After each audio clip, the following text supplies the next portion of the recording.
तमाम तारीफ़ें उस क्रिएटर के लिए जिसने इस यूनिवर्स को एक मकसद के तहत पैदा किया है। रिस्पेक्टेड जनाब जावेद अख्तर साहब, मिस्टर सौरभ द्विवेदी और respected audience, thank you all for being here today. आज की डिबेट में चूंकि हम बात करने वाले हैं डज गॉड एग्जिस्ट के टॉपिक पर, तो ये एक ऐसा टॉपिक है जिसके मुताल्लिक कोई भी डिसीजन लेने के लिए अलग अलग स्टैंडर्ड्स हो सकते हैं। लिहाजा डिबेट के शुरू में ये ज़रूरी है कि हम ये जान लें कि आज के इस टॉपिक में कौन सा स्टैंडर्ड सही होगा और कौन सा गलत होगा। सबसे पहला स्टैंडर्ड जिसे मैं समझता हूं कि हमारे रिस्पेक्टेड जनाब जावेद अख्तर साहब बड़ी तेजी के साथ उसकी तरफ लपकेंगे, वो है साइंस। जबकि साइंस दर हकीकत खुदा के एग्जिस्टेंस को डायरेक्टली साबित करने या उसके एग्जिस्टेंस को डिनाई करने के लिए स्टैंडर्ड नहीं बन सकती। और उसकी वजह क्या है, ये मैं नहीं कह रहा, ये वो लोग कह रहे हैं जो साइंस के एक्सपर्ट्स हैं। नेशनल एकेडमी ऑफ साइंस कहती है science doesn't have the processes to prove और disprove the existence of God. Why? क्योंकि साइंस का ताल्लुक एम्पेरिकल एविडेंस से है और एम्पेरिकल एविडेंसेस का ताल्लुक हमारे नेचुरल और फिजिकल वर्ल्ड से है, जबकि गॉड नॉन फिजिकल और सुपर नेचुरल रियलिटी है। लिहाजा नॉन फिजिकल रियलिटी को आप उस टूल के साथ नहीं चेक कर सकते जिसका काम फिजिकल रियलिटी को तलाश करना है। लिहाजा आज इस डिबेट में गॉड की एग्जिस्टेंस को साबित करने या उसे डिनाई करने में साइंटिफिक एविडेंस को एक्सेप्ट नहीं किया जाएगा। दूसरा स्टैंडर्ड हो सकता है रेविलेशन, कि रेविलेशन के जरिए हम यह साबित करें कि गॉड एग्जिस्ट करता है या नहीं। लेकिन यह स्टैंडर्ड भी आज इररेलेवेंट है। क्यों? क्योंकि रेविलेशन मेरे नजदीक सोर्स ऑफ नॉलेज है, वैलिड सोर्स ऑफ नॉलेज है, लेकिन हमारे जावेद अख्तर साहब के नजदीक यह वैलिड सोर्स ऑफ नॉलेज नहीं है। लिहाजा आज की डिबेट में मैं एक भी एविडेंस किसी भी मजहबी स्क्रिप्चर से नहीं दूंगा ताकि जावेद अख्तर साहब के लिए वो अनएक्सेप्टेबल ना हो। तीसरा जो मेयार हो सकता है वो है ऑब्जर्वेशन, कि भाई कोई कहे कि हमें खुदा दिखाओ, अगर है तो दिखाओ, या ये कि खुदा के एग्जिस्टेंस पर एम्पेरिकल एविडेंस दो, तो ये है दर हकीकत गलत टूल का इस्तेमाल करना।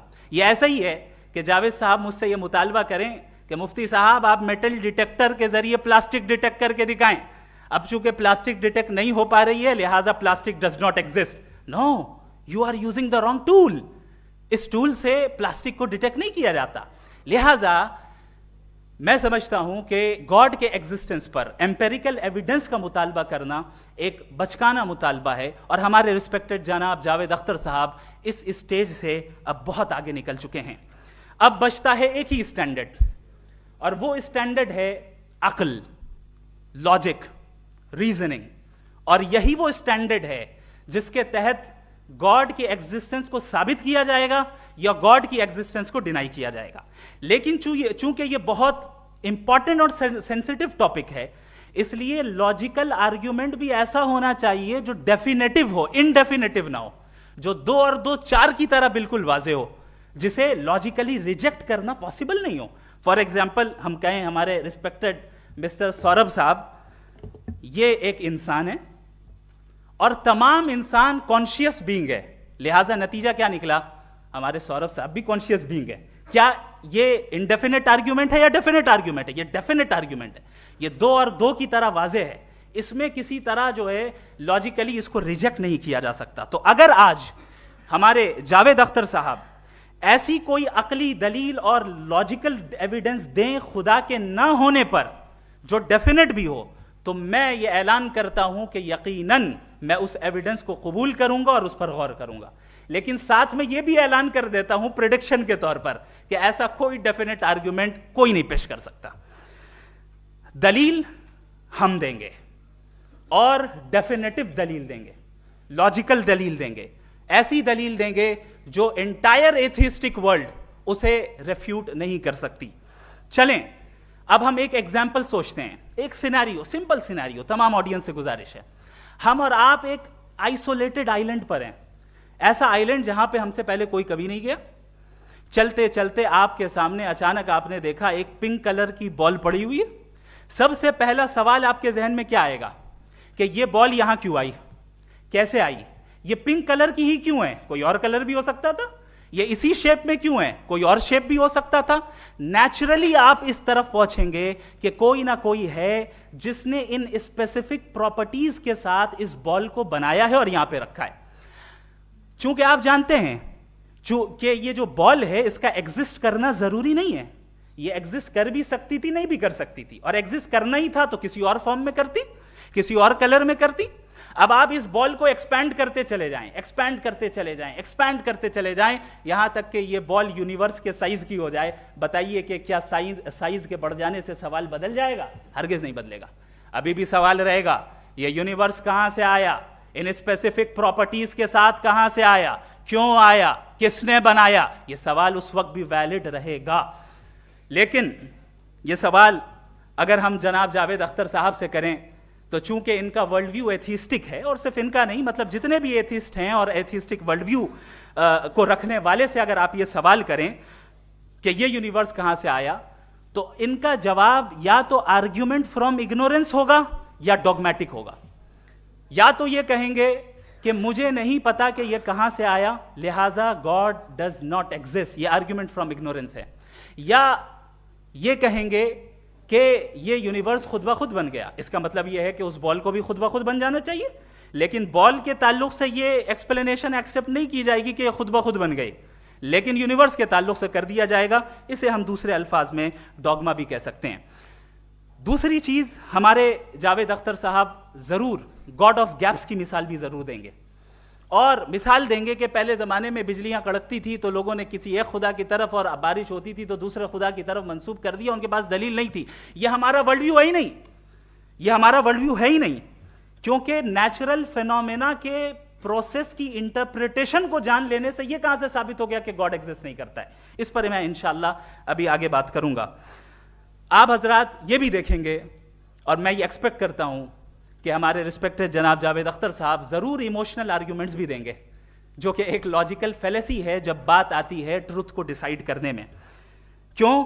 मिसाल के तौर पर वो कहेंगे कि अगर गॉड है तो ईविल क्यों एग्जिस्ट करता है, जबकि मैं कहता हूं ईविल का एग्जिस्ट करना गॉड के एग्जिस्ट करने की दलील है, उसके खिलाफ नहीं है। चूंकि अगर गॉड है तो हम सब उसके सामने अकाउंटेबल हैं, और अगर हम अकाउंटेबल हैं तो अकाउंटेबिलिटी के लिए ईविल का मौजूद होना जरूरी है, उसके बगैर हम अकाउंटेबल नहीं हो सकते। और अगर हम अकाउंटेबल नहीं हैं तो हम जनाब जावेद अख्तर साहब से पूछेंगे कि आप बताएं कि फिर सफरिंग इस दुनिया में क्यों है?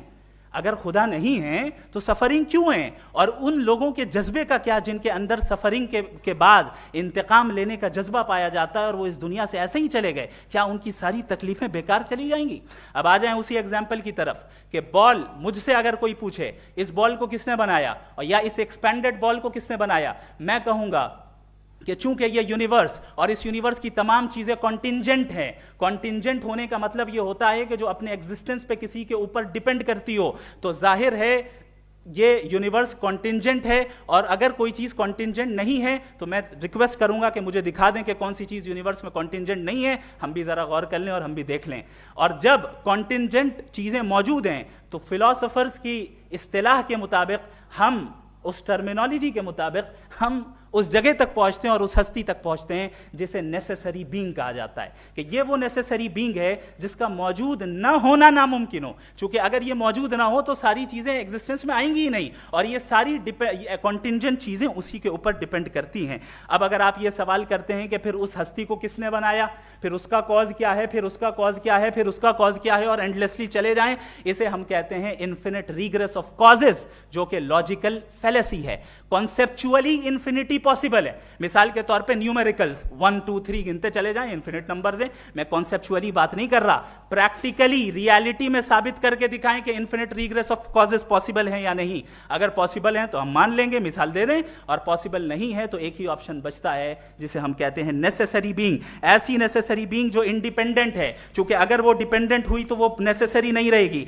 ऐसी इंडिपेंडेंट बीइंग जो इटर्नल है, अगर वो इटर्नल नहीं होगी, उसकी बिगिनिंग होगी तो वो खुद कॉन्टिंजेंट है। ऐसी बीइंग जो पावरफुल है, क्योंकि कॉन्टिंजेंट को एक्चुअलाइज करने के लिए पावर चाहिए। ऐसी बीइंग जो इंटेलिजेंट है और नॉलेजेबल है, क्योंकि ये यूनिवर्स स्पेसिफिक फॉर्म और स्पेसिफिक लॉज ऑफ नेचर के तहत प्रिसाइजली चल रहा है।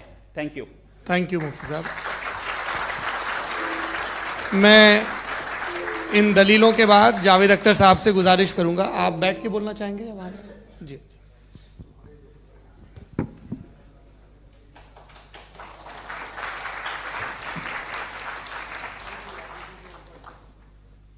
पहले तो मैं मुफ्ती साहब को एक अच्छी खबर देना चाहूँगा कि मेरी नॉलेज साइंस के बारे में बड़ी मामूली है, तो आप फिक्र ना करें उसकी, लेकिन कुछ कॉमन सेंस है मुझ में।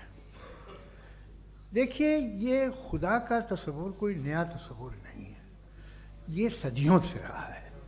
ये कुछ रिलीजन 3000 साल पुराने होंगे, 4000 साल पुराने होंगे, लेकिन इंसान कोई 10,000 12,000 साल से एग्जिस्ट करता है होमोसेपियन की शक्ल में, और हमेशा कुछ ना कुछ मज़हब रहे। ये मज़हब जाहिलों के नहीं थे, ये मज़हब एक ऐसी ग्रीक सोसाइटी के थे जहाँ बड़े बड़े फिलोसफर्स पैदा हुए। ये मज़हब इजिप्शियंस के थे जिन्होंने पिरामिड्स बनाए थे। ये रोमन्स के थे कि जिनका आर्किटेक्चर और सेनेट यानी पहली बुनियाद डेमोक्रेसी की लिमिटेड थी, मगर डेमोक्रेसी थी, ये उन लोगों ने किए थे। तो इनका जो जुपिटर था, रा था, ज़्यूस था, उन्हें उस पर इतना ही एतमाद था जितना आज किसी मजहबी आदमी को अपने खुदा पे होगा। क्रिश्चियनिटी आने से पहले यूरोप में एक मज़हब था जर्मेनिक रिलीजन, उसका एक खुदा था, उसकी एक बीवी थी, उसके 2 बेटे थे, एक बेटी थी। फिर जर्मनी में जब यूरोप में क्रिश्चियनिटी आई तो वो खुदा, उसकी बीवी और पूरे ख़ानदान चला गया। तो हमने, अगर हम हिस्ट्री देखें तो खुदा जो हैं वो ज़्यादातर फ़नी हैं, वो हमेशा रहे नहीं। और वो जो लोग इन्हें मानते थे उनको आप कहें वो तो जाहिल थे, उन्हें तो कुछ पता ही नहीं था, ऐसा नहीं है। वो अपने वक्त में बड़े काबिल लोग थे और अपने वक्त में उन्होंने बड़े बड़े काम किए हैं, फिलोसफर्स थे, साइंटिस्ट थे, लेकिन उनका मज़हब कहाँ गया, उनके खुदा कहाँ गए? आज जो खुदा हैं दुनिया में लोग उन्हें मानते हैं। आपको क्या मालूम कि कितने बरसों के बाद क्या होने वाला है? हम यूरोप में देखते हैं तो चर्च खाली हैं। तो वक्त के साथ चीज़ें बदलती हैं। जहाँ तक इसका ताल्लुक़ है मज़हबों का, हर मज़हब आपसे एक चीज़ मांगता है, फेथ। ये फेथ क्या चीज़ होती है? What is the difference between faith and belief? ये तो बहुत ही अहमखाना बात होगी कि कोई आदमी कहे साहब अगर खुदा है तो मुझे दिखाइए। ये तो जाहिलाना बात हुई। मैंने तो नॉर्थ पोल नहीं देखा है, मगर मैं मानता हूँ कि नॉर्थ पोल है। मैं क्यों मानता हूँ? इसलिए कि अगर ये दुनिया राउंड है तो उसका कोई टॉप होगा। कुछ लोग हैं जो वहाँ गए भी हैं, कॉमन सेंस कहता है कि ऐसा होगा, सबूत है, गवाह है, रीज़न है। तो ये मेरा फेथ नहीं है। तो फेथ में और बिलीफ में डिफरेंस क्या है? जो मजहब मांगता है आपसे, हर मजहब फेथ मांगता है। फेथ का मतलब ये है कि ना कोई गवाह हो, ना कोई सबूत हो, ना कोई रैशनल हो, ना कोई लॉजिक हो, ना कोई प्रूफ हो, मगर तुम एक बात को मानो। ये है फेथ। वरना बिलीफ होता। अगर इसमें कुछ भी सबूत होते, गवाह होते, तो फिर इसे आप बिलीफ कहते। जैसे मेरा बिलीफ है कि नॉर्थ पोल है, मेरा फेथ थोड़ी है। फेथ इन तमाम शर्तों को रद्द करता है।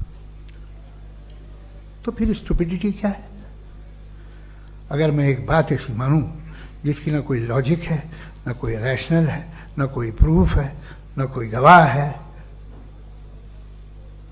ना कोई सबूत है, और मैं उसे मानूं, तो ये स्टुपिडिटी हुई। इसे ही भाई कल को मैं यकीन कर लूं कि एलॉन मस्क जो है मेरा भाई है, तो मुझे इंतहाई खुशी होगी, सुकून भी बहुत मिलेगा मुझे।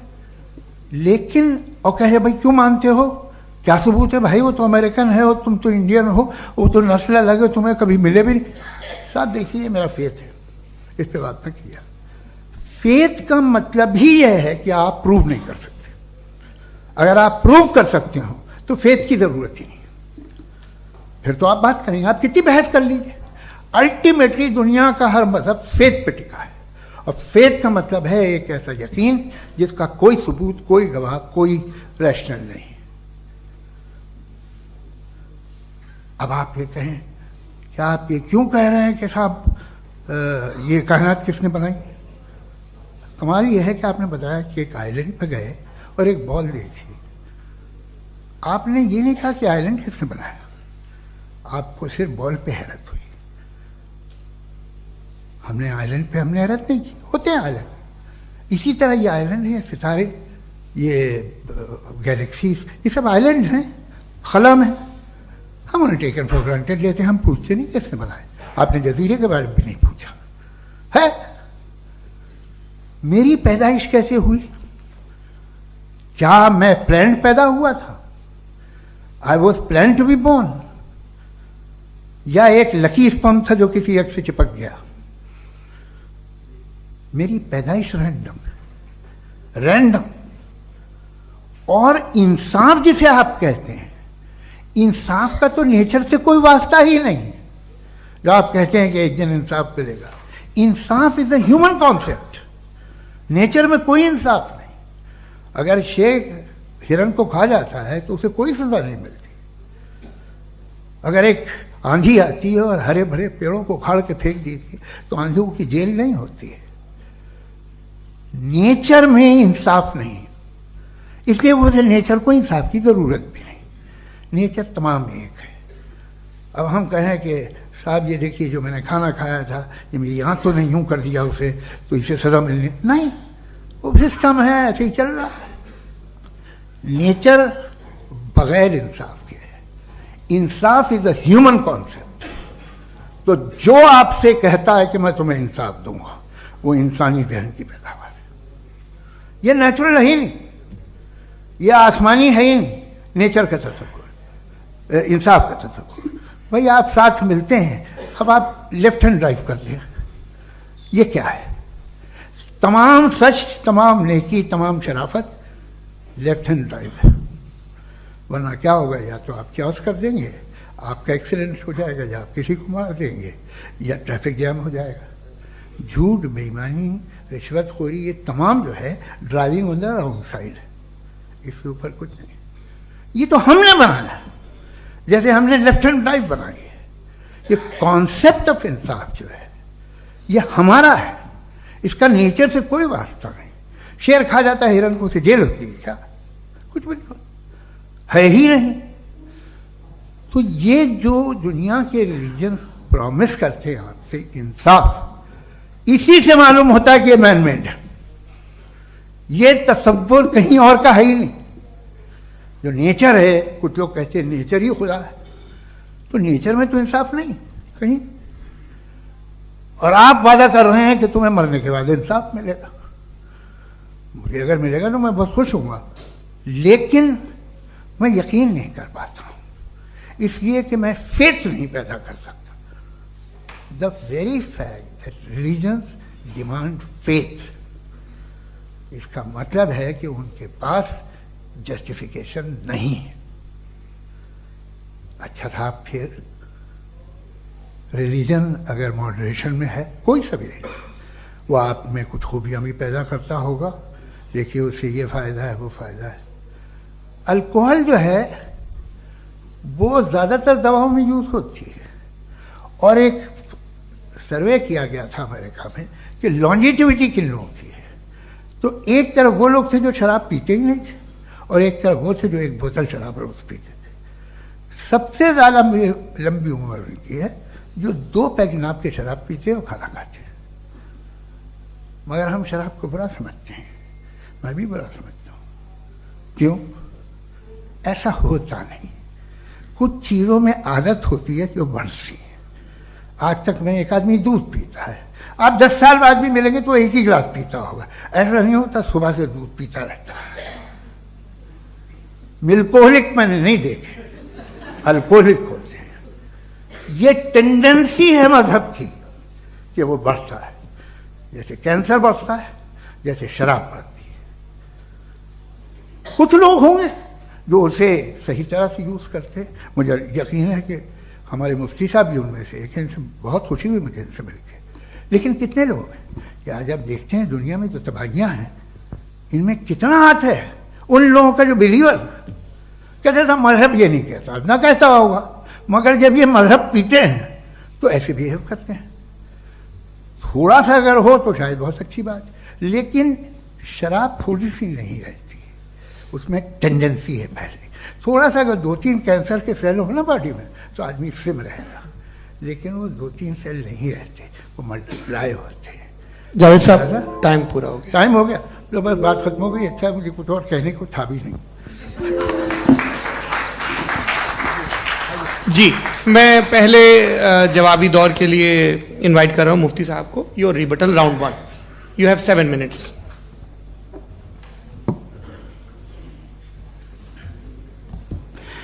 Thank you very much Javed साहब, आपकी बात को सुनकर बड़े महजूज हुए हम लोग। महजूज, do you understand? We enjoyed. Okay, अब थोड़ा सा लॉजिकली उसको हम लोग देखते हैं। दरअसल हम लोगों ने कल गुजारिश की थी मुफ्ती साहब से भी, जावेद साहब से भी, कि हिंदुस्तानी जबान आम फहम सबको समझ में आ जाए और जहां कहीं आप मुश्किल शब्द इस्तेमाल करें वहां बताते भी चलें। Thank you. तो सबसे पहले हमारे रिस्पेक्टेड जावेद साहब ने हवाला दिया कि खुदा फानी है। कितने मजहब आगे चले गए, किसी ने जुपिटर को खुदा माना, किसी ने किसी को माना। मैं कहता हूं जिसने कॉन्टिंजेंट चीज को खुदा माना, गलत माना, वो खुदा ही नहीं, वो खुदा ही नहीं है। हम तो नेसेसरी बीइंग को साबित करने बैठे हैं, वो नेसेसरी कॉज जो इटरनल है, जो अबदी भी है और अजली भी है। हम किसी और को साबित करने नहीं बैठे। दूसरी चीज उन्होंने कहा कि फेथ एंड बिलीफ, ये एक ऐसी डेफिनेशन है फेथ की जो इन्होंने पहली मर्तबा पेश की है, या माफ कीजिएगा इन्होंने पहली मर्तबा पेश नहीं की है, रिचर्ड डॉकिंस ने पहली मर्तबा पेश की है। मुझे मालूम है ये सोर्स कहां से है। एपिस्टेमोलॉजिकली फेथ और बिलीफ का फर्क आप इस तरह नहीं कर सकते सर। फेथ सही भी होता है, गलत भी होता है, बिलीफ सही भी होता है, गलत भी होता है।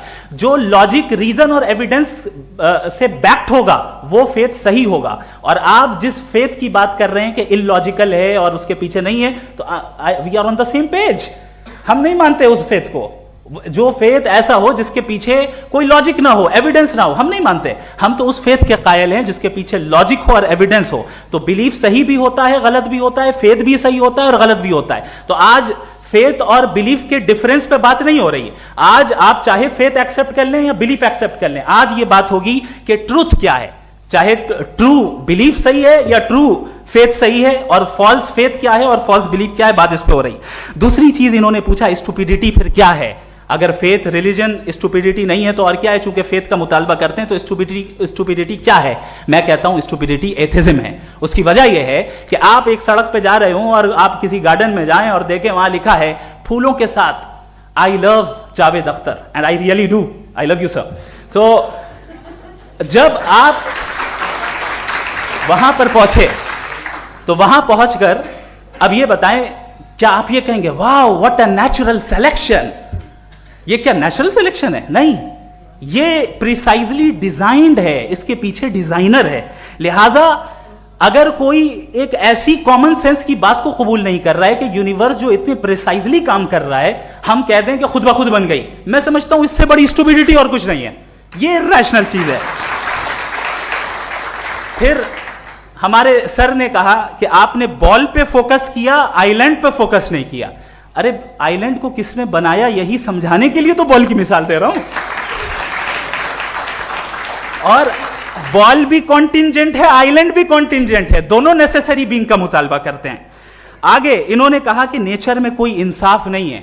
हम डिसाइड करते हैं कि मोरालिटी क्या होती है, इंसाफ क्या होता है। हम डिसाइड करते हैं, जैसे ड्राइविंग सीट में ट्रैफिक वाला, ये तो किसी खुदा ने नहीं कहा, ये है, इसे कहते हैं फॉल्स इक्विवेलेंस। ये एक लॉजिकल फेलेसी है। आपने जो है मिसाल दी ड्राइविंग की और ट्रैफिक की, ये सब्जेक्टिव मोरालिटी है। आप सब्जेक्टिव मोरालिटी को मिसाल बनाकर ऑब्जेक्टिव मोरालिटी के ऊपर नहीं थोप सकते। इंसाफ की ऑब्जेक्टिव मोरालिटी। अगर आप ये कहते हैं कि नेचर में इंसाफ नहीं है, तो इंसाफ का न होना ये नेचुरल हुआ, तो फिर नेचर को नेचर रहने दे। क्यों हम इतना स्ट्राइव कर रहे हैं दुनिया में इंसाफ लाने के लिए? ये तो इलॉजिकल बात है, इरैशनल बात है। इसलिए बहुत सी चीजें ऐसी हैं जो ऑब्जेक्टिवली जो है इविल या गुड हैं, और बहुत सी चीजें ऐसी हैं जो सब्जेक्टिवली हैं। सब्जेक्टिवली जो मोरल होता है या इमोरल होता है, उसको हम सोशल कंसेंसस से या पर्सनल प्रेफरेंस से डिसाइड करते हैं। लेकिन जो ऑब्जेक्टिव मोरालिटी है, जिसमें इंसाफ आया, जो इन्होंने बार बार रिपीट किया, ये ऑब्जेक्टिव है, सब्जेक्टिव नहीं है। अगर आप कहते हैं ये सब्जेक्टिव है, तो मेरा सवाल आपसे ये है, क्या सोशल कंसेंसस के जरिए अगर जुल्म को सही करार दे दिया जाएगा तो आप जुल्म को जस्टिफाई करेंगे? दूसरी चीज, इन्होंने ये कहा कि 2 पैक शराब पी लें तो वो उतने पे नहीं रहता, बढ़ जाता है। यही मामला मजहब के साथ है, 2 पैक आप पी लें बढ़ेगा। तो ये एक ऐसी मिसाल है, इसको कहीं भी फिट कर लें कि आप एथिज्म पे जब फिट करें, जब आप 2 पैक एथिज्म का लेंगे ना, तो वो बढ़ बढ़ के नॉर्थ कोरिया बनेगा। Thank you.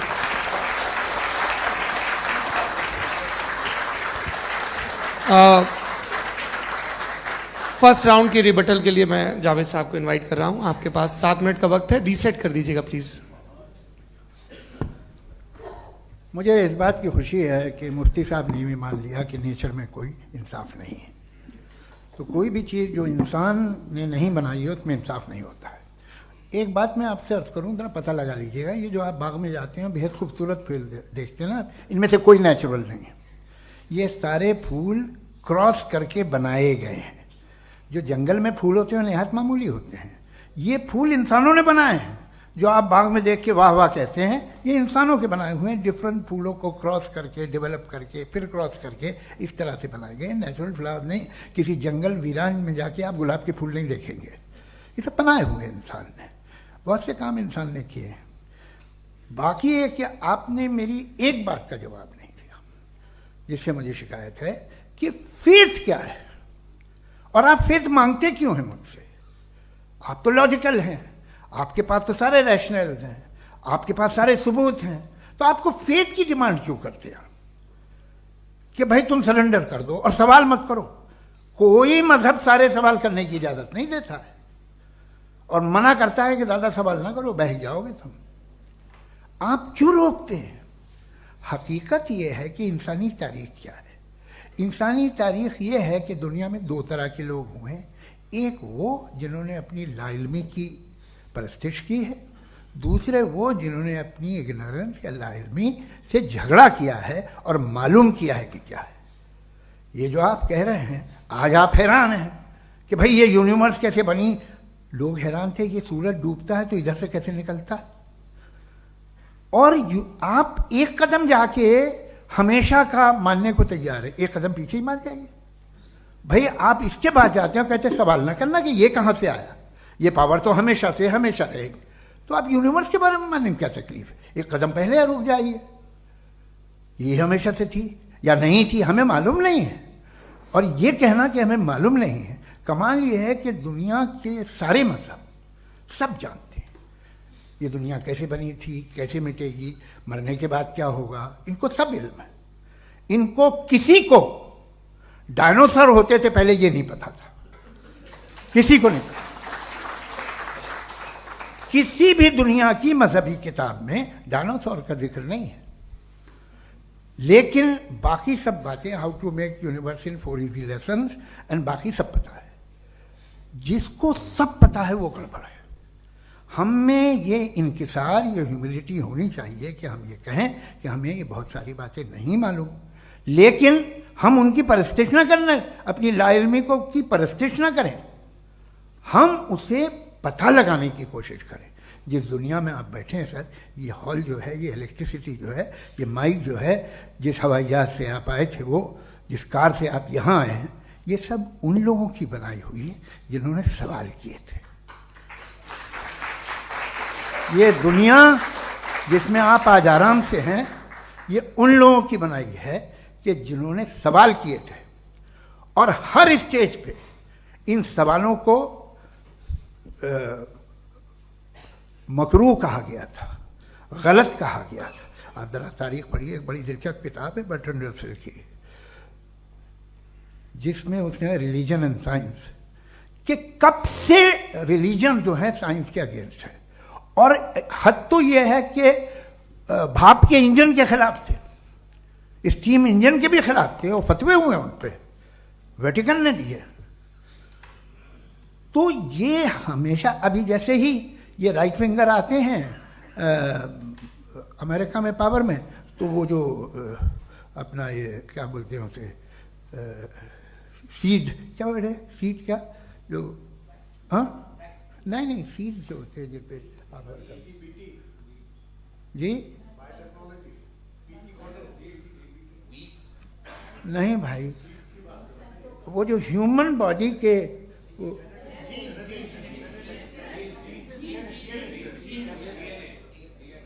उस पर रिसर्च बंद हो जाती है, रिपब्लिकन नहीं करने देते। अरे भाई इतना डर क्या है तुम्हें? एक जमाने में बहुत नाराज थे ये सारे मजहबी लोग कि ये इंसान तो इंसान बनाने की कोशिश कर रहा है। आपको क्या तकलीफ भाई, बना ले तो बना लेने दो, ये खौफ क्या है? और ये सब आज जो आप कह रहे हैं नामुमकिन है, ये कैसे हुआ? मुझे एक किस्सा याद आता है। जब मैं 6ठी क्लास में था तो मैं मैथमेटिक्स में बहुत वीक था, तो एक टीचर रख दिया गया, उसने 1 2 3 4 5 6 7 को सिखा दिया मुझे। वो दिन मैं भूल नहीं सकता हूँ मुफ्ती साहब, जिस दिन उसने ये बताया कि 1/2 क्या होता है और 3/4 क्या होता है, मुझे ऐसा लगा कि मेरा सर बीच से फट जाएगा। ये आदमी कह रहा है कि जो दीवार के अंदर जाओ वॉक करते हुए। आज हंसता हूँ मैं इस बात पे। तो आज जो बातें आपके जहन से बिल्कुल परे हैं और आप हैरान होते हो उन्हें देख के, एक वक्त आएगा कि मामूली लगेंगे। और हुआ है, आपकी इंसानी तारीख ही है। इतनी जल्दी सारे फैसले आप मत कर लीजिए, थोड़ा ये ह्यूमिलिटी रखिए कि भाई ये हमें नहीं मालूम। ये कहने में क्या आ रहा है? ये यूनिवर्स कहाँ तक फैली, ये कब से है और कब तक रहेगी, हमें नहीं मालूम। आपने फैसला कर लिया कब बनी। ये आपके हिसाब से कोई 14 बिलियन ईयर बनी जो समझा जाता है। उससे पहले हजारों करोड़ों अरबों साल तक खुदा बैठा क्या कर रहा था? खामोश बैठा था, ऐसी जमाइयाँ ले रहा था। फिर उसे आइडिया है, यार एक काम करते, वक्त अच्छा गुजर जाएगा, यूनिवर्स पर आपसे सोचिए।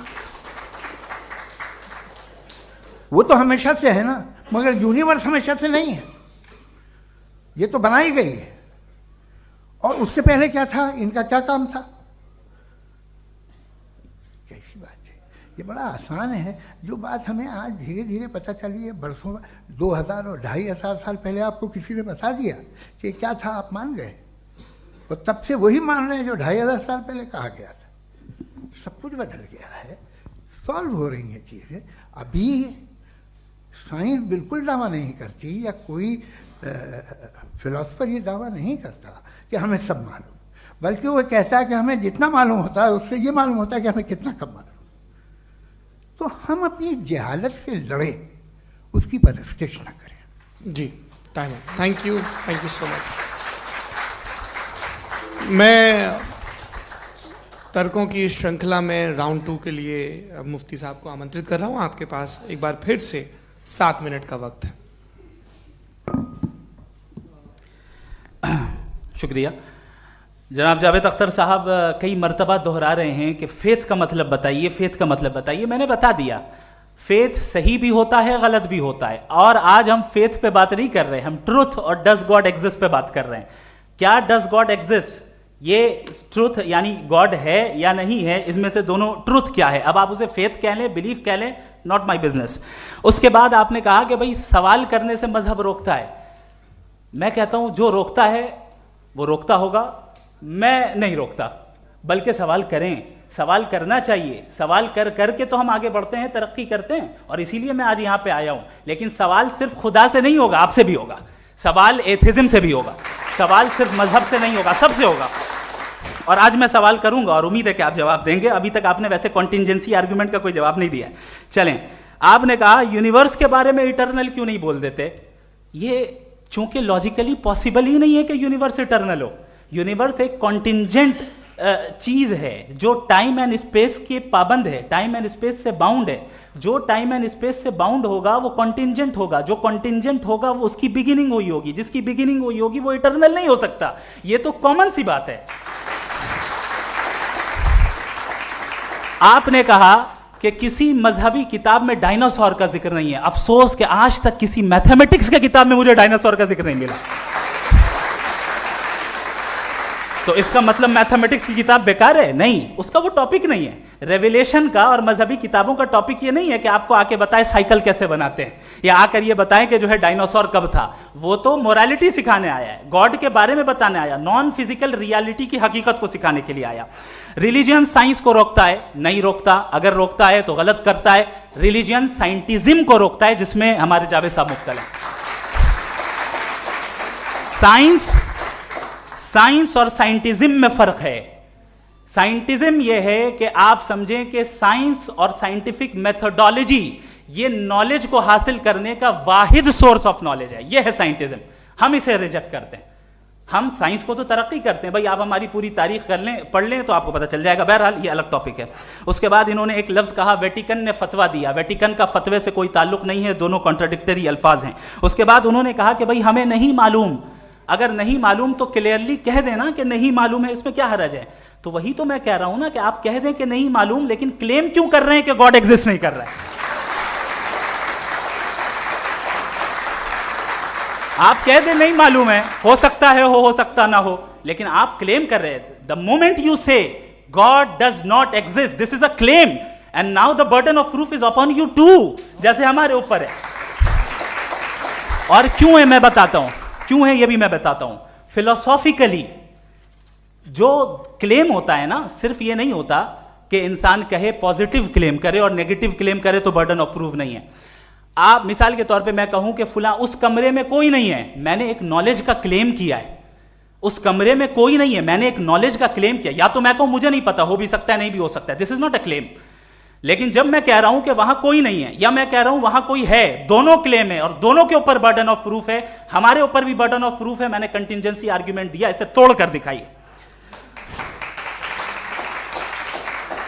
आखिरी चीज, इन्होंने कहा कि खुदा दुनिया बनाने से पहले 150 साल पहले या करोड़ों साल पहले क्या कर रहा था। अरे हजरत, चलें बहरहाल मैं जवाब दे देता हूं, आप हमारे रिस्पेक्टेड पर्सनालिटी हैं, अगर आप नहीं होते तो मैं ऐसे एंटरटेन ही नहीं करता।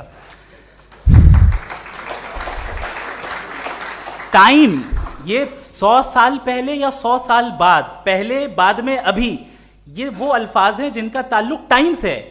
टाइम शुरू ही हुआ है यूनिवर्स की बिगिनिंग के बाद, तो उसके पहले खुदा क्या कर रहा था? सवाल इलॉजिकल है, ये फेलेसी है। यानी आप ये कह रहे हैं कि यूनिवर्स के बनने से पहले खुदा क्या कर रहा था? टाइम के बनने से पहले, पहले का ताल्लुक टाइम से, टाइम उस वक्त था ही नहीं, तो ये सवाल ही इनवैलिड है खुदा के ताल्लुक से।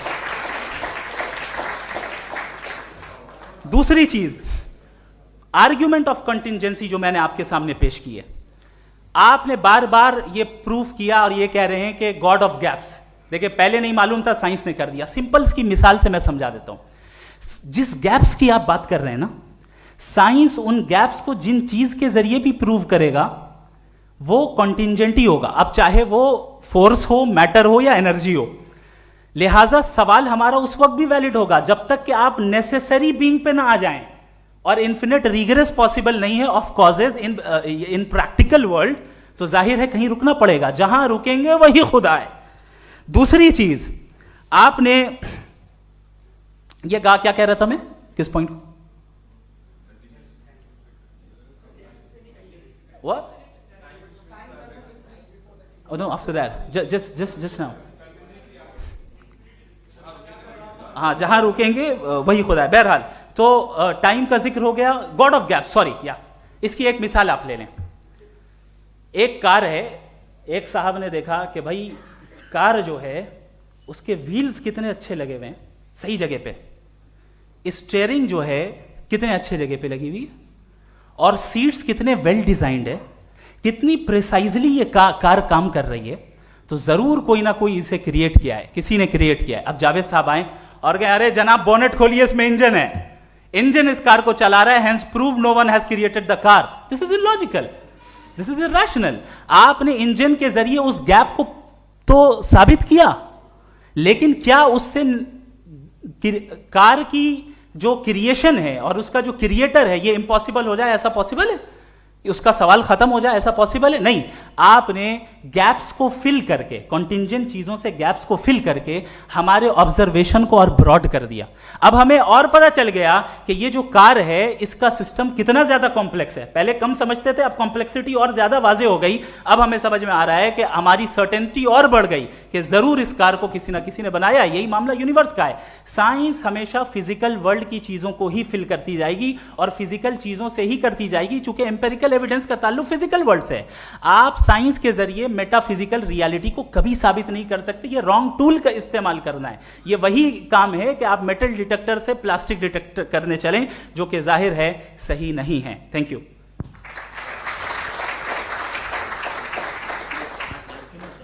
जी, ये आर्ग्यूमेंट का राउंड 2 है। हाँ। 7 मिनट है। पहले तो मैं आपसे अर्ज करूं कि आपने कहा कि जब कायनात ही नहीं थी तो वक्त भी नहीं था, कुछ भी नहीं था। कैसे नहीं था? खुदा था।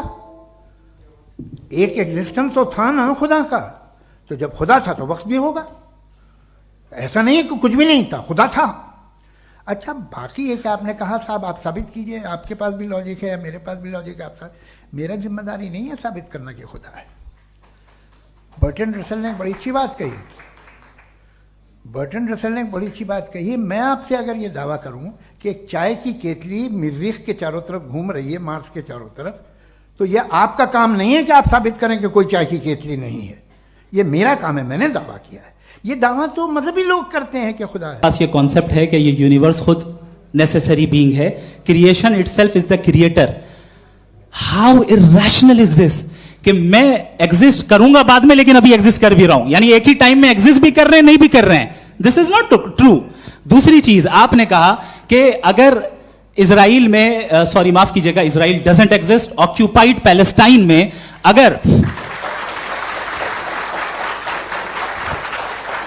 अगर ऑक्यूपाइड पैलेस्टाइन में बच्चों को मारा जा रहा है फ्री विल की वजह से और गॉड नहीं रोक रहा, ये कॉन्ट्रडिक्शन है। ये बताइए कि एक एग्जाम में एक बच्चा गलत आंसर लिख रहा है, सुनिए, एग्जामिनर चाहे तो रोक सकता है, क्यों नहीं रोक रहा है? ये कॉन्ट्रडिक्शन है या कॉन्ट्रडिक्शन नहीं है? माइक नहीं सर, ये आपस में जी, ये क्या आपका सवाल?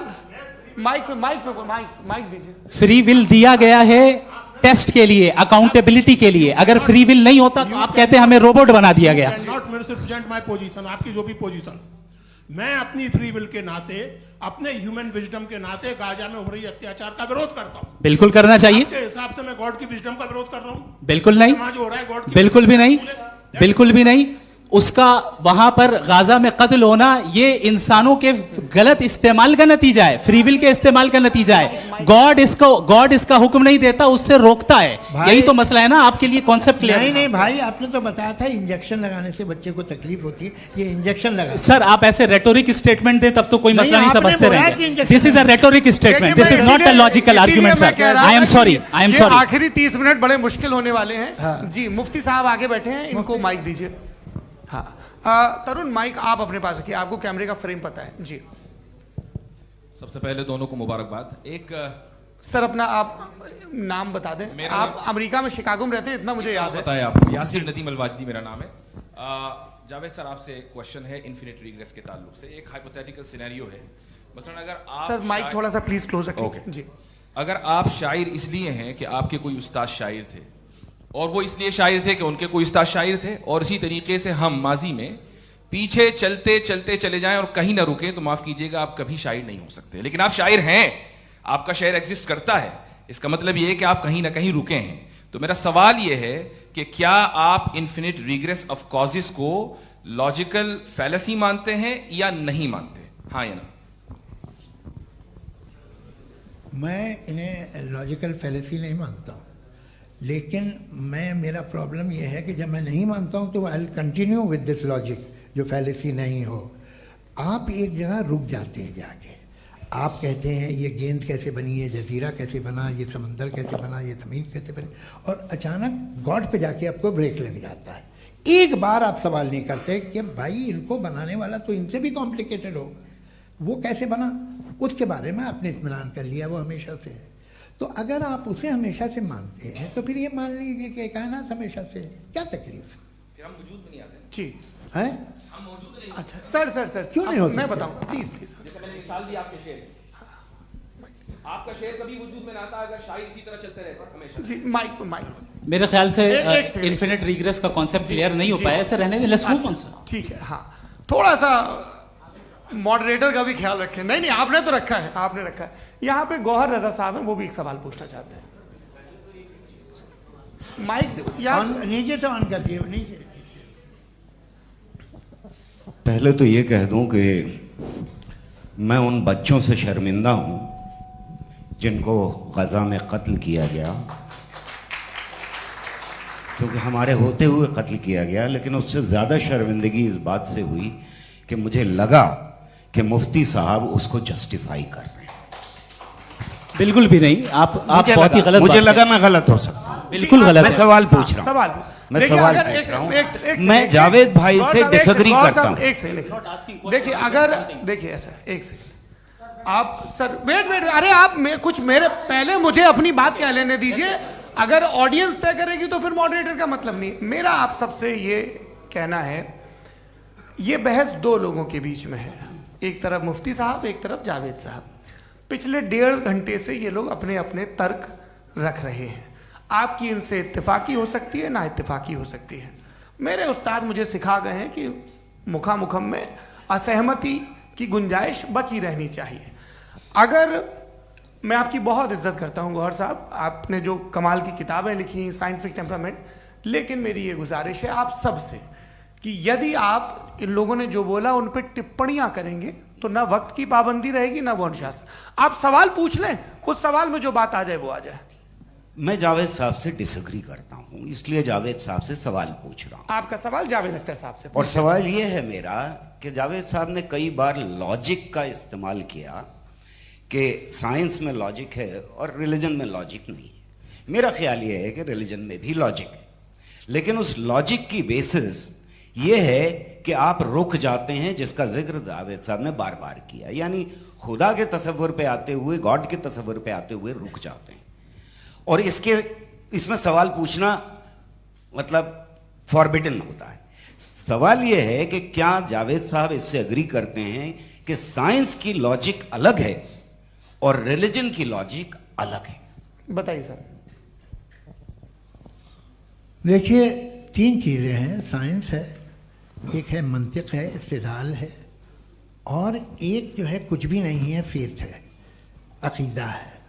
मैं अकीदे की लॉजिक का कायल नहीं हूँ। मुझे आप इस्तिदलाल से, लॉजिक से, रीज़न से समझाइए, मैं मानने को तैयार हूँ, मेरा क्या नुकसान होगा।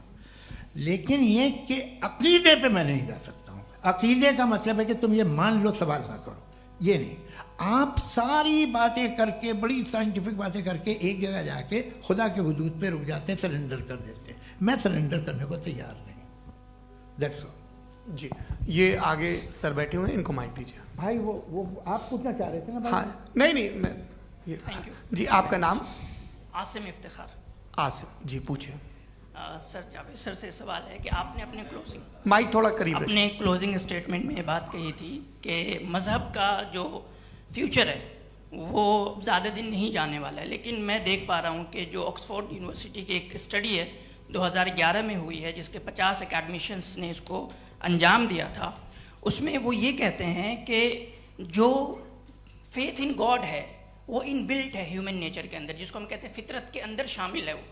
और वो ये कहते हैं कि अगर कोई ये समझता है कि मज़हब को वो ख़त्म कर देगा तो ये उसकी गलत फहमी है। तो आप इसके बारे में, इस स्टडीज़ के बारे में क्या कहते हैं? ठीक है। मैं उनसे एग्री नहीं करता हूँ। वो कौन से प्रोफेसर होंगे? ऐसा उनके क्या पास डेटा है, इन्होंने डेटा के बेस होगा। डेटा क्या हो सकता है? फ्यूचर का डेटा तो नहीं हो सकता ना उनके पास। प्रेजेंट का डेटा हो सकता है। डेटा आपने सुना 100 साल पहले का बाद का डेटा? मैंने तो नहीं सुना आज तक। तो आज उनकी ये राय है और होगी राय, ठीक है। दुनिया में तरह तरह की राय है लोग, लेकिन मैं समझता हूँ कि वक्त के साथ इंसान ज़्यादा से ज़्यादा रीजनेबल और लॉजिकल होता जा रहा है। आज आप देखिए वेस्टर्न यूरोप में क्या परसेंटेज है नॉन बिलीवर्स की, बहुत हाई। वहाँ चर्च खाली पड़े होते हैं। तो अल्टीमेटली तो इंसान कोई ऐसी बात बहुत अरसे तक नहीं मान सकेगा चाहे गलत या सही, जो उससे उसके दिमाग को, उसके जहन को, उसके लॉजिक को अपील न करे। वो कह रहे हैं तो ऑक्सफोर्ड के होंगे तो कैम्ब्रिज के होंगे, तो मुझे क्या लेना देना। उनका डेटा मुस्तकबिल का नहीं हो सकता है। जी दीपक, हाँ पूछिए। मैं आऊँगा अभी, पीछे की साइड भी आऊँगा, माइक वहीं भेजूंगा 2-3 साल के लिए। जी जावेद साहब, आपसे सवाल है। नमस्ते। अरे भाई सर, अगर आप ही लोग तय करना है तो फिर 200 लोग तय कर लेंगे। नहीं sir, please don't do this sir. Everybody has a right sir, but we can only take selected questions. No sir, ये यंग लोग भी हैं तो इनकी ये अब उतने यंग, भाई आप यंग हैं कि नहीं है? वो कह रहे हैं वो भी यंग हैं साहब, आप उनकी नौजवानी पर दावा उनको ही करने थे। हाँ मुफ्ती साहब आप यंग, हाँ पूछे। अरे भैया सर मेरा सवाल ये है, कुछ इनसे भी तो पूछो। जी नहीं, बस आपसे एक सवाल है। जैसे थीस्टों के पास अपने जो ईश्वर को मानते हैं उनके पास अपने सोशल गेट टुगेदर्स हैं। 5 रोज़ आज क्रिसमस आने वाला है, होली है, दिवाली है, ईद है। एथिस्ट क्या ऑफर कर रहे हैं? मतलब मैं इनकी दुकान से बोलूं मैं आना चाहता हूं उस तरफ, पर मैं अट्रैक्ट नहीं हो पा रहा हूं। मैं सोशल गेट टुगेदर्स क्या है आपके पास? वो ये कह रहे हैं कि जो धार्मिक लोग हैं, अलग अलग धर्म के लोग, उनके उत्सव त्योहार, कांग्रेगेशन बहुत हैं। अब आपको मैं एक सुनाता हूँ, यहाँ हिस्टोरियन भी बैठे हैं। मृदुला जी आप बताइएगा सही है कि नहीं। ये एक कॉन्स्टेंटाइन, एक ग्रीक रोमन बादशाह था जो क्रिश्चियनिटी आने के 400 साल बाद उसने डिसाइड किया कि मैं क्रिश्चियन हो जाऊंगा, मेरी पूरी स्टेट कैंसिल हो जाएगी। उस ज़माने में ऐसे ही होता था, राजा जो धर्म इख्तियार करता था वो जनता भी कर लेती थी। इसलिए कि वो हो गया था बैंकक्रप्ट, और उसे जो मेडिटेरियन कोस्ट के रिच क्रिश्चियन वो थे मर्चेंट, उससे पैसा चाहिए था। तो उसने कहा यार क्रिश्चियन हो जाओ। तो उसने अपने वजीर से कहा कि भाई ये हिस्ट्री है कि अब हम लोग क्रिश्चियन हो जाते हैं। पहले सर हो जाएंगे, कोई प्रॉब्लम नहीं है, लेकिन एक प्रॉब्लम ये है कि 17 दिसंबर से 25 दिसंबर तक जो पेगन फेस्टिवल होता, जो पेगन जो फेस्टिवल होता है वो बंद हो जाएगा, इसलिए कि हम क्रिश्चियन हो गए तो होगा नहीं। तो वो बच्चों को बहुत बुरा लगेगा, पब्लिक को बहुत इंजॉय करते हैं, खासतौर से 25 को मेन डे। उसने कहा ये तो सही कह रहे हो, ये जीसस क्राइस्ट की पैदाइश कब थी? कहते साहब वो अप्रैल में थी। नहीं, कट करो, वो 25 दिसंबर को है। ये हकीकत है। और 400 साल बाद क्रिश्चियनिटी के अप्रैल से दिसंबर ले आए, और इसलिए कि यहाँ पेगन फेस्टिवल होता था। अब मनाते हैं आप आराम से। ये जो सारे फेस्टिवल हैं ये रिलीजन से, हर एक को एक इंटरटेनमेंट डिपार्टमेंट चाहिए होता है अपनी कंपनी चलाने के लिए। तो ये रिलीजन ने, ये सेकुलर त्यौहार थे जिन्हें रिलीजन्स ने ले लिया है। ये मौसम के थे, फसलों के थे, किसानों के थे, उसको आपने लेके रिलीजियस रंग दे दिया। ये कोई रिलीजन से थोड़ी आए हैं आप। अच्छा हमें देखिए, हम तो मुल्द हैं, हम ईद मनाते हैं, हम दिवाली मनाते हैं, हम होली मनाते हैं, हम क्रिसमस मनाते हैं। बम्बई की फिल्म इंडस्ट्री की सबसे बड़ी होली हमारे घर में, सबसे बड़ी ईद हमारे घर में। वो हमारी सोशल वो है, हमारा हेरिटेज है। ऐसा थोड़ी है कि we will throw the baby along with the water. ये तो अच्छी चीज़ है, इन्हें रखो, जो बेकार है फेंक दो। जी हाँ, हेलो जी, मेरा सवाल नादवी जी से है। जैसा कि आपने बोला कि गॉड टाइम के भी परे हैं और गॉड इतनी कॉम्प्लेक्स चीज़ है कि उसे ह्यूमन माइंड समझ नहीं सकता, और गॉड ने अर्थ पे फ्री विल भी दे दी है, तो आप अपना वक्त ज़ाया क्यों कर रहे हैं गॉड के बारे में बात करके? अपन को तो बात करनी चाहिए कि सोसाइटी को बेहतर कैसे करें। जी, मैं गॉड वही बताता है सोसाइटी को कैसे बेहतर करें। अभी मैं आपका जवाब देता हूँ। आपने कहा कि टाइम पे वो एग्जिस्ट नहीं करता, मेरा सवाल ये है कि जैसा आपने बोला कि गॉड बहुत ही कॉम्प्लेक्स चीज है। मैंने कहा ही नहीं कि कॉम्प्लेक्स है, तो आपके अल्फाज हैं। कॉम्प्लेक्स का लफ्ज गॉड के लिए सुइटेबल नहीं है। क्यों? क्योंकि कॉम्प्लेक्स वो चीजें होती हैं जो ऑब्जेक्ट हो। God is not an object जिसको आप इंस्ट्रूमेंट के जरिए लेबोरेटरी में जाके टेस्ट करें, oh it's very complex. No, वो कोई कार का इंजन नहीं है। वो फिलोसॉफिकली नेसेसरी बीइंग ऐसी बीइंग है जो सिंपल बीइंग है। हाँ, आप उसको मुकम्मल तौर पे उसकी तमाम हिकमतों को जान ले और हर चीज को जान ले, ये पॉसिबल नहीं है, क्योंकि वो ऑल वाइज है, आप ऑल वाइज नहीं है, और वो खुदा है, वो आपको सारी चीजें बता दे, ये जरूरी नहीं। मेरा सवाल ये नहीं था। मेरा सवाल ये था कि जब गॉड इतना परे है इस दुनिया से कि उसने अर्थ पे फ्री विल भी दी है, हम सब ह्यूमंस की फ्री विल है, और जो सोसाइटी में हो रहा है वो अपन लोग डिसाइड करेंगे, तो अपन लोग डिसाइड नहीं करेंगे ना। अपन लोग डिसाइड नहीं करेंगे। गॉड जो है, गॉड ने वो उसकी जात, उसकी एग्जिस्टेंस टाइम एंड स्पेस से परे है, लेकिन वो हमारा टेस्ट ले रहा है और उसी गॉड ने हमें बताया कि तुम्हें क्या करना है क्या नहीं करना है, तो जाहिर है उस गॉड की बात सुनेंगे ना हम। जी। वो पीछे एक चश्मा लगाया जो मैम खड़ी हैं, उनको दीजिए। हाँ आप जी जी बिल्कुल आएंगे। देखिए मैं कोशिश कर रहा हूँ सब तरफ जाने की। हाँ उनको दीजिए माइक जी। हेलो सर, मैं ओमनी प्रेजेंट नहीं हूँ, टाइम पाबंद हूँ और जहां तक कोशिश कर सकता हूँ करूंगा। जी अपना नाम बताइए। मेरा नाम उर्सुला है, मैं दिल्ली यूनिवर्सिटी की एक स्टूडेंट हूँ और मैं स्टूडेंट फेडरेशन ऑफ इंडिया से हूँ। मेरा सवाल मुफ्ती जी से है कि इस हॉल के इस कमरे में बैठ के हम लोग रेप की मोरालिटी के बारे में फिलोसफिकली बात तो कर सकते हैं, बट असलियत ये है कि रोजमर्रा की जिंदगी में औरतें रेप के थ्रू गुजरती हैं और हम लोग सिर्फ नंबर्स पे इस तरह नहीं देख सकते, क्योंकि कितनी औरतें हैं इन कंट्रीज में जहां पे आप बता रहे हैं कि केसेस कम हैं, जिनका एक्सेस है कि वो जाके केस फाइल कर सकें। कितनी औरतें हैं जो जिनको काम करने की आज़ादी है उन कंट्रीज में। यूरोप में ये आज़ादी आ गई, यूरोप में ये रूल्स आ गए, तो हम आज उसके बारे में बात कर पा रहे हैं। जी जवाब।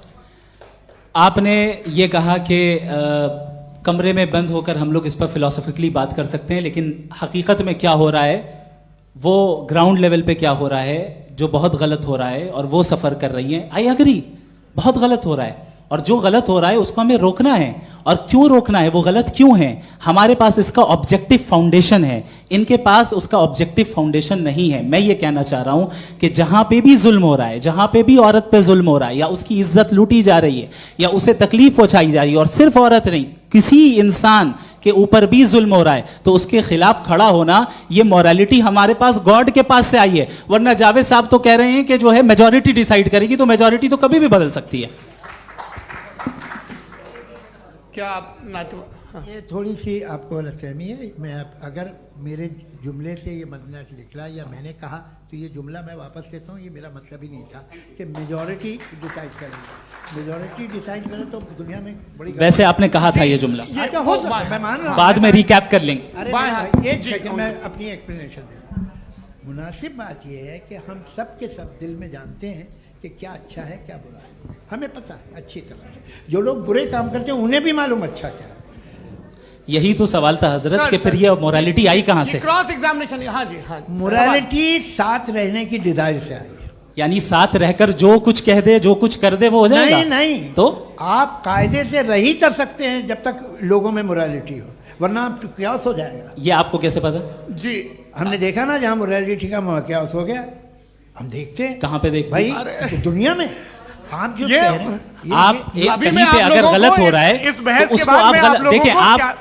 आप एपिस्टेमोलॉजी की बात कर रहे हैं, मैं ऑन्टोलॉजी की बात कर रहा हूं। मैं इस बहस फाउंडेशन के बाद क्या आप दोनों लोगों को चाय पे फाउंडेशन होस्ट करूंगा, वहां पे क्रॉस एग्जामिनेशन कर लीजिएगा। अभी ऑडियंस का हक मार रहे हैं आप लोग भाई। सर जस्ट लोग हैं आप लोग। और ये भाई ये हाँ उधर आएंगे, जी सर आएंगे। अच्छा सर मेरा नाम लईकुर रहमान है और मैं अलीगढ़ मुस्लिम यूनिवर्सिटी का स्टूडेंट हूँ। और जहाँ तक मुझे पता है कि sir you are also product of Aligarh Muslim University. मैं भी उसी चमन का बुलबुल। हाँ सर, तो बहुत खुशी हुई मुझे जान करके कि मैं आपसे मिलूंगा। सवाल सर मेरा सवाल यह है, सर सैयद अलैहि रहमा का नज़रिया यह था कि खुदा के वजूद को अक़ल के दायरे में रह कर के तलाश करना, न कि पूरी तौर से उसका इनकार कर देना। Sir how will you define it? नहीं तो ये तो आप इन्हें बताइए। ये सवाल आपसे कि खुदा का वजूद साबित कर रहे हैं तो सर आपने इनकार कर रखा है, इस वजह से मेरा क्वेश्चन उन्होंने यही सर से एक सेकंड, सर सैयद ने यही कहा ना कि अक्ल से आप खुदा के वजूद को साबित नहीं कर सकते, यही कहा ना भाई। वो उन्होंने कहा कर सकते हैं और वो कर दिया गया आज। वो फोन तलाश करना या साबित करना अक्ल से नहीं हो सकता। अरे सवाल तो सुन लीजिए जी। अक्ल से नहीं हो सकता है, यही कहा ना आपने। अक्ल से हो सकता है। अरे वो यही कह रहे हैं भाई, आप बता रहे हो सकता है, वो तो कुछ और।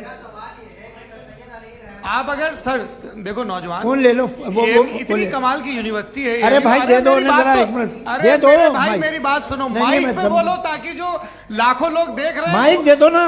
अरे देंगे ना माइक, तुम ठहरो तो। हाँ सर मेरा सवाल ये था कि सर सैयद अलैहि रहमा का एक नज़रिया था अपना कि खुदा का जो वजूद है उसको अकल के दायरे में रह करके तलाश करना है, न कि पूरे तौर से इनकार कर देना है। ये उनका कॉन्सेप्ट था। लेकिन मेरा सवाल ये है कि आप इसको कैसे डिफाइन करते हैं, एक्सप्लेन कैसे करेंगे, मैं आपसे जानना चाहता हूँ, क्योंकि you are the product of Aligarh Muslim University. मुझे अकल के दायरे में रख के मैंने बहुत तलाश की, मुझे मिला नहीं। हाँ, ये इधर वो चश्मा लगाए जो, हाँ उनको दे दीजिए।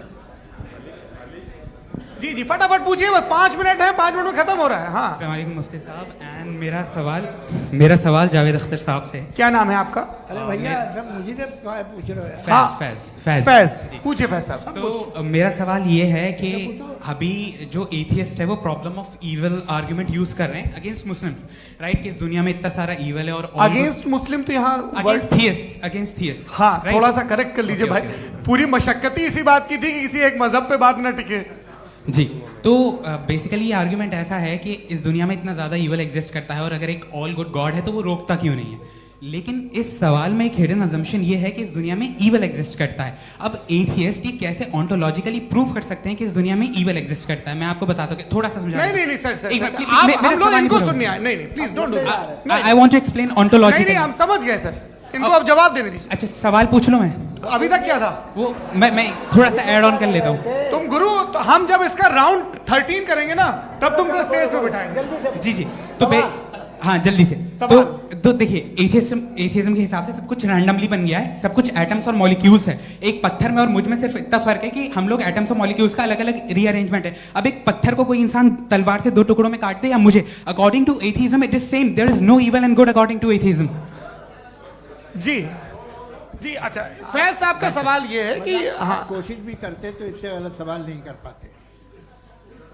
एक लाइफ फॉर्म है और लाइफ फॉर्म में फीलिंग्स हैं, मतलब लाइफ फॉर्म सुनता है, देखता है, टेस्ट कर सकता है, फील कर सकता है। तो उसकी ये जो क्वालिटी इस बबल में आ गई है वो जानवर में भी है, इंसान में भी है। तो जाहिर है कि उसे कोई तकलीफ पहुंचेगी, तो चूंकि उसके पास वो सेंसिटिविटी है तो मैं करेगा। पत्थर में वो सेंसिटिविटी नहीं है। तो ये क्या सवाल हुआ कि अगर पत्थर को काटा तो पत्थर को तकलीफ नहीं होती, तो आपको काटे तो आपको क्यों तकलीफ हो? बैठ जाइए। जी हाँ, अगला सवाल।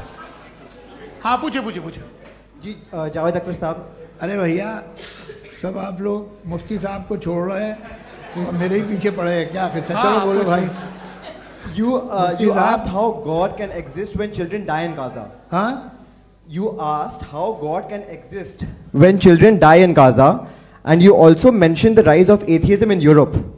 But the same events also are leading many atheists and non-believers to turn towards faith. How do you interpret this contradiction, where suffering pushes some away from God, yet brings others closer to belief? देखिए, आपको एक बात बताऊं, दुनिया perfect तो कहीं भी नहीं है, हर जगह कुछ खामियां हैं। बेटा 1 मिनट आप ही को कहेंगे, देखो वो तो कुछ खामियां, कमज़ोरियां, खराबियां सब जगह है। लेकिन अगर देखोगे ईमानदारी से कि दुनिया सबसे ज़्यादा महज़ब कहाँ है, एक आम शहरी को कहाँ हुकूक हासिल हैं, वो बोल सकता है, अपनी मर्ज़ी से काम कर सकता है, अपनी मर्ज़ी से राय दे सकता है, हुकूमत के ख़िलाफ़ बोल सकता है, बरसर इक़्तिदार लोगों के बारे में बोल सकता है, सरमायादारों के ख़िलाफ़ बोल सकता है। तो आपको ये स्कैंडिनेवियन कंट्रीज़ में मिलेगा, वेस्टर्न यूरोप में मिलेगा। मैं नहीं कह रहा वो परफेक्ट है, बिल्कुल नहीं, वहाँ बहुत ख़राबियाँ भी हैं, परफेक्ट तो कोई। लेकिन जिन जिन मुल्कों में, लैटिन अमेरिका देखो, गल्फ़ देखो, वहाँ पर आपको ये ज़रूर है कि रेप नहीं होते होंगे। रेप की ज़रूरत क्या है भाई? उसको तो ख़रीद लो, घर में रखो, सड़क पर रेप करने की क्या ज़रूरत है? मगर सुनिए, मगर हकीकत ये है कि वहाँ शख्सी आज़ादी राय देने की, बोलने की नहीं है। जी ये एक आखिरी सवाल मुफ्ती साहब से। हाँ मैम, इनको माइक दीजिए। शुक्रिया। मेरा नाम मनीषा है, मैं हरियाणा से आई हूँ। मैं मुफ्ती साहब से एक बात पूछना चाहती हूँ। आप बार बार जावेद साहब को कॉन्ट्राडिक्ट तो कर रहे हैं कि आपने ये कहा, लेकिन आप भी अजम्पशंस के बेसिस पे बात कर रहे हैं। आपने खुदा के होने का कौन सा प्रूफ पेश किया है, खुदा की एग्जिस्टेंस का? अब इस सवाल को अलग रहने दीजिए, कौन एथीस्ट है कौन नहीं है। और दूसरी बात जो आपने एक छोटी सी कही थी कि ये फ्री विल का इस्तेमाल करता है इंसान अपनी, लेकिन उस फ्री विल का इस्तेमाल में मतलब खुदा ने ये दे दी सबको ये इजाजत कि वो कितना घिनौनापन और कितने ज्यादा खराब से खराब तरीके इस्तेमाल कर सकते हैं। जब आप सुनते जी, आप फ्री विल को मानती है ना, या अब कहती है कि फ्री विल नहीं है ना, मानती है ना? तो अब आपके पास इसका कोई एक्सप्लेनेशन नहीं है कि अगर एक इंसान उस फ्री विल का इस्तेमाल करके गलत काम कर रहा है और बच के अच्छी जिंदगी गुजार के निकल जा रहा है, उसका कोई रिकम्पेंस नहीं है। हमारे वर्ल्ड व्यू में जो इंसान गलत काम कर रहा है उसको भी रिकम्पेंस यानी उसका बुरा बदला मिलना है, और जो सही काम कर रहा है उसको सही बदला मिलना है। लिहाजा जो फ्री विल है वो इस तरीके से है कि एक लिमिटेड टाइम तक खुदा ने मोहलत दी है। ऐसा नहीं कि छूट दे दी, जो करना है करते रहो हमेशा। वक्त आएगा जब एग्जाम का टाइम खत्म होगा तब रिजल्ट आएगा, दौराने एग्जाम जबरदस्ती आपको नहीं बताया जाएगा। अरे भाई एक सेकंड, जी एक सवाल मुफ्ती साहब से मेरा, मुफ्ती साहब से जी एक जी, सवाल। हाँ मेरी हाँ बात- हाँ, मुफ्ती हाँ, साहब, मैम एक प्लीज, सेकंड रुक जाइए, आपसे फोन, आप इसके बाद पूछ आपसे लीजिएगा, माइक यहीं छीन रहेंगे वो। चुका। हाँ बोलिए। मैं मुफ्ती मैम, साहब एक एक ही सेकंड। सवाल करता हूँ कि अगर जो हो रहा है फ्री विल से हो रहा है और एक दिन बरोज़ क़यामत इंसाफ होगा मैशर में वगैरह वगैरह, तो दुआ क्यों मांगते हैं लोग? दुआ मांगते हैं इसके मतलब है अभी भी उसने ये डिपार्टमेंट रखा है कि मैं रोजमर्रा की जिंदगी में इंटरफेयर बिल्कुल कर बिल्कुल सकता हूं। He can. तो तुम कैन हो, तुम मुझे नौकरी दिला देते हो, मेरे बेटे को ग्रीन कार्ड दिला देते हो, और 45,000 बच्चे मरते उन्हें रोकते नहीं हो।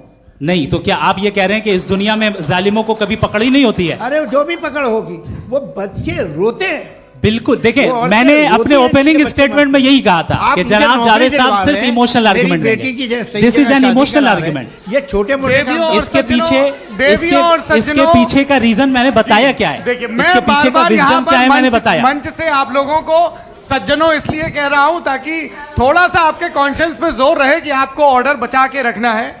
वक्त तय हुआ था, ये वक्त पूरा हुआ, आपने इतने धैर्यपूर्वक सुना, मैं आप सबका बहुत बहुत शुक्रगुजार हूं। यदि इन दोनों विद्वानों की इच्छा होगी तो कभी हम इस बातचीत का राउंड 2, राउंड 3, यही तो देखिए खूबी है इंसान की कि बहस मुबाहसे में वो पड़ा रहता है। आप लोगों ने बड़े धैर्य का परिचय दिया, बहुत बहुत शुक्रिया। इसी के साथ ये बातचीत यहाँ पे आप समाप्त लोग को होती है। मैं एक बात बता दूं, ये सारी बहस हो गई, अब मुफ्ती साहब और बड़े मुफ्ती साहब इन साथ के साथ में खाना खाने वाला हूँ।